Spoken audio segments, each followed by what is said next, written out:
I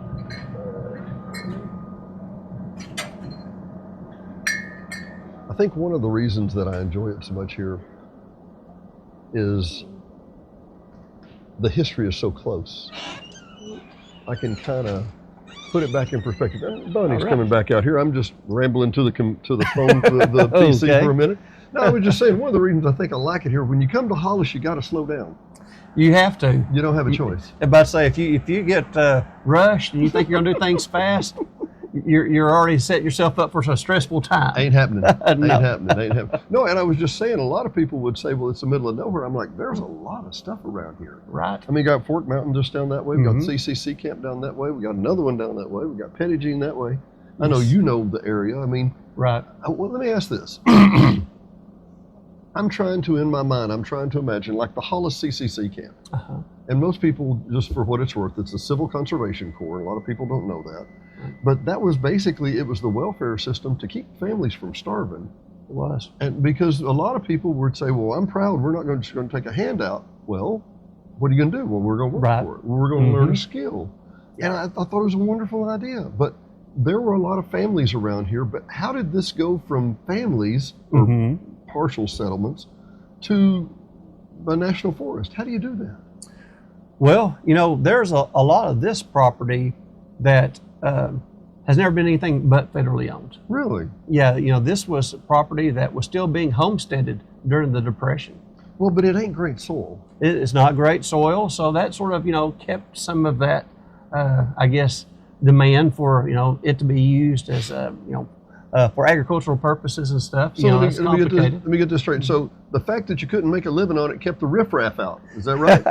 it probably helped in some way, certainly with that. So, you know, with the exception of some of these stream valleys, like we're here, right here in Hollis, we're right along the South Bush River. Yeah. And so where you have the valleys, it's suitable for farming. Otherwise, it's, you know, more like timber is what was so important to the locals.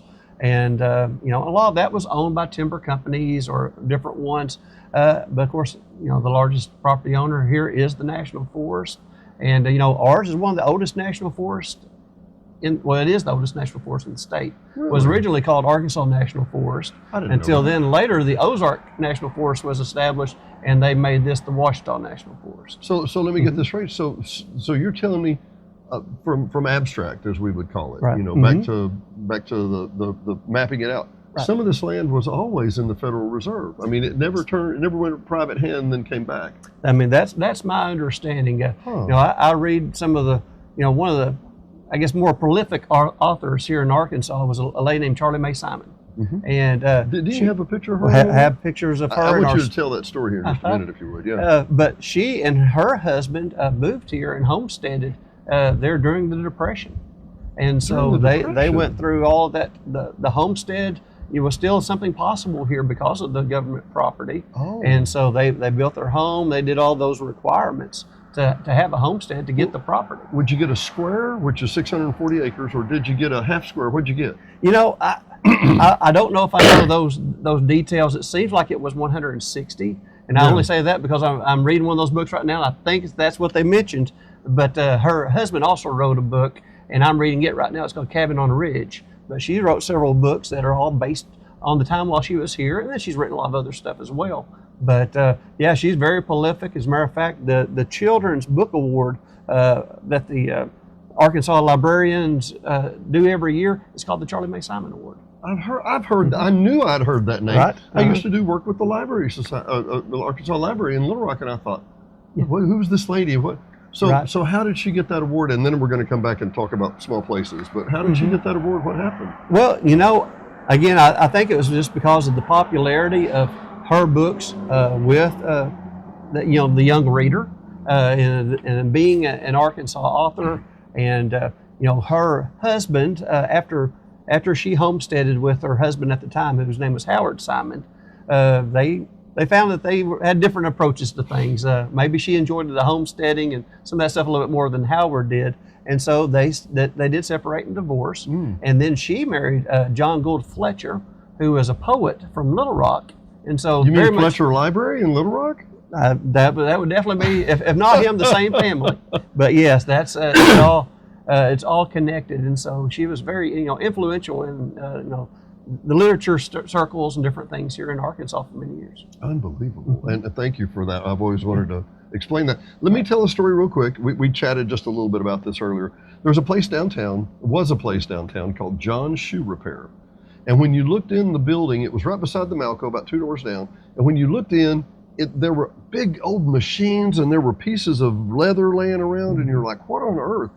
Those of you that don't know, the blind and deaf school in downtown Little Rock actually taught kids how to run printing machines and how to run shoe repair machines. And John graduated from that school, and until just the last couple of years, I think he did it something like 50 years. Wow. And he did it right there. Yeah. And it's one of these old fantastic things that you're like, wow, we just opened the door and walk in. As I show you the video before we did this, we just walk in and it's a turn of history, right? Mm-hmm. But there's one little catch to that, Donnie, one little catch. Right. Somebody's got to pay for it, people. You got to come and buy a soda pop. You got to come and get a bologna sandwich. We got diesel and unleaded. Tell us why we need to make a little trek to Hollis. Well, this is a living piece of history. I always say coming into the Hollis Country Store is like stepping back into yesterday. This store's been here since 1930, so if you do your quick math, you can tell that's 95 years ago that it was established. And it's been in my family since 1940, so for 85 of those years, our family has owned and operated it. My great-grandparents bought it at that time. They had been farmers here locally before then. I think all the children had grown up, and so my great-grandfather, he continued to farm, where my great-grandmother, she became the storekeeper and was the postmaster here locally. And so this is definitely our family tradition. And we love, sharing this, community with others. I think it's very unique and special, particularly nowadays, to find a place where you can go and really get away. Yeah. Cell phones don't work here. Some of the things that, so that might not be appealing to some. Even some of the people don't work here. I don't mean that. He was laughing at my hours on when we're open, so I definitely understand that. And that suits me fine. Well, see, here's the problem. Right. The pay apparently is corresponding. That's the problem, right? Exactly. So both my wife and I, we do have other full-time jobs, but the store is still very much a passion project of ours. We want to see it do well. We want to succeed and certainly be sustainable. Yeah. So we really like for it to be, go from a passion project to a profitable project. Now, that would be good. Now, you guys, if I'm not mistaken, and by the way, we'll talk about the bologna sandwiches in a minute. But you guys, well, hang on, the wind is tearing us up here. Cover up your mic just a sec there, if we would. Yeah, there we go. It's coming back down. But no, excuse me. But now you bought this the beginning of the COVID era, or what? What'd you do? We bought this in September of 2020. So things were right still in the middle of it, and so it was interesting at first, and of course we've been learning a lot throughout the process, because obviously I always grew up around this store, but nothing quite like operating a business for you really to understand it better. Well, and I tell you what, this is where I want to go back and dig to the history. I've always had great respect for my elders. That's not even a questionable thing. But man, when you figure out what they had to do to make a living here, over on this side, and we'll show some footage here in a minute, but there were, would you call them hotelettes? What would you call them? Yeah, just tourist cabins, where it was really built for the motorist. Mm-hmm. When was this road paved, do you know? Well, I'm sorry. I'm not 100% certain, but it definitely wasn't paved when this store was opened in the 1930s, and my guess would have been it would probably been in the 1950s. Well, here's my point, and I don't doubt that at all. I think that's probably right.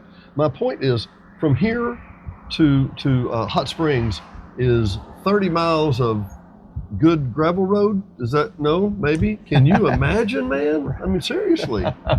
It was a different times. Well, there was a tourist court here for a reason, because if you were here, you broke down or you had to have this was before all of the supporting system we have today. Right. And, and if you travel from here and head into Hot Springs, a lot of what you'll find between that route would not have existed at that time. So, at that time, communities like Jessieville and Blue Spring were practically the same size as Hollis. Are you serious? And there was nothing else, really around. So it was a series of little communities like this, everywhere you went north of Hot Springs until you got to Dardanelle, essentially. Greater Dardanelle. Greater Dardanelle. Not the burbs, but the downtown Dardanelle area, yeah. Well, and I tell you, I love Northwest Arkansas. Central Arkansas is a beautiful place, but there is something unique about this spot. It's really, really gorgeous, and I digress. I want to come back to that, but tell me all the different businesses or services that your family offered here at one time. At different times, of course, it's always been a small little grocery store, and you could pick up basically whatever you needed, from household staples to snacks and different things. They also had did automotive type work. Really? So tires and different things like that. Specifically, it wasn't a garage. Yeah, but obviously it could help if someone's got stranded and out here in the mountains. But I mean, kind of out of necessity, right? Correct. Correct. And then they also they had seed and all that kind of stuff for the local farmers and things like that. So the little annex to the north of our building, that was the seed room and all that kind of stuff. So feed room, corn and different things. So auto shop, hardware, right? Farm supply, hotels, right? And meat. Was there a butcher service or no? They didn't do butcher service. They've always had different deli meats and different things. And at times they've had where they would fix meals and such like that. So so they adapted and overcame and done what they need to be profitable. My great-grandmother, she was the postmistress here, so at one time this was also the post office for the local area. And of course that all has changed. We get our mail now from Plainview, which is 25-30 miles away, which sometimes is a little bit confusing. Hollis Country Store in Plainview. Well, not quite. Not exactly. Not exactly. We're right here in downtown Hollis. That you're Greater Hollis. Greater Hollis. Once again, part of that is part of it is being super rural, but part of it is you're living in a national forest. Correct. Right? Correct. I mean, now, and everybody, I know that in most people's minds that haven't come out here a lot and haven't looked at a map, it's a monolith. It's all this 1.7 million acres of national forest. You got that grin. Yeah. It's hardly anything but a monolith, right? Yeah, as a matter of fact, even in places where it seems like there's nothing but Forest Service land, there'll be little pieces. Little slivers of property, whether it was property that was homesteaded years ago or for whatever reason it went outside of the public domain. And even as that public property became the national forest, a lot of that has remained in private use. Particularly for us, the valley here, that's where people were farming and living, and so less of the land is actual national forest land. Though if you're looking at a map, you'd think that we're in the national forest. We're just surrounded by the national forest. When you look at the map, it's green. It's just all green. That's the national forest. Right back down this way. When I was coming up through here, I come up every few months and or a few weeks typically. But where you turn and go right back into Fort Mountain. Yes. Or go straight typically. Right on that corner, there's like 120 acres for sale on each side of the road. Yes. And I just think, man. Now, on one hand, the fantasy part of me says, this would be fantastic, and the creek runs right by it. I mean, the bush, is that the South Bush on that side? The creek that actually goes through that property is called Bear Creek, which that feeds Bear Lake. Yes, correct. And it comes into the South Bush just below that, or just above that. And it's property. So what? And I try to explain to our average listener, which is going to be anywhere all over the world. I know, and thank you for listening and watching. But let's see, it's probably early May to probably late September. There are people tubing in that river. There are. I mean, Bear Creek, in particular, it's just a beautiful, crystal clear creek. And so for us, we've got a lot of different streams and stuff that are options for swimming. But Bear Creek is the preferred place for us to come. And, the kids love to jump off of the rocks or even a little bridge and stuff like that. So that's just a beautiful stream. There's great fishing and all the kind of stuff. So it's its own little heaven on earth. It is. So like I say, the fantasy side of me says, Dennis, buy 120 acres, put a little something out here on the river, and don't have any internet except for Starlink, and have occasional power or most time power, or so I get these just tons of technical brochures all the time, and one of them was showing that they had made a large grant to Starlink, to provide internet in some Montgomery County and some of these super rural areas. Right. And then it dawned on me that many of these places don't even have power, but they're going to have internet because they've got to have solar panels in some of the way back up in the coves, right? Well, and we're very blessed here in Hollis. We actually have super internet. We were one of those communities that's served by Connect to First. It's the internet company of that's affiliated with First Electric Cooperative, who is our local electric provider. And so while we might not have cell phone service, we have excellent internet. And so, that's definitely a great thing for folks who certainly have needed that type of service. We hope that maybe the cell phone service will come along, or at least get better in those places where we want it. But also we do appreciate the ability to get away and not have that tether connected to us with that cell phone all the time too. I heard somebody said this last week, and I heard on the radio that, if I'm not mistaken, I think they said that something like the average person touches their phone like 2,000 times a week. That seems a little bit low. You may be right. Hey, we got customers pulling in. I'm going to pause, and we're going to come back to another show, okay? Doing good. How are you, Denise? Oh, yeah, did well. Yeah. Oh, yes, believe me, I'm sure I got you on speed dial in there. All right, I think I'll be fine, but we'll see, depending on how that weather is and people get out and about. Right. Will do. See you, Denise.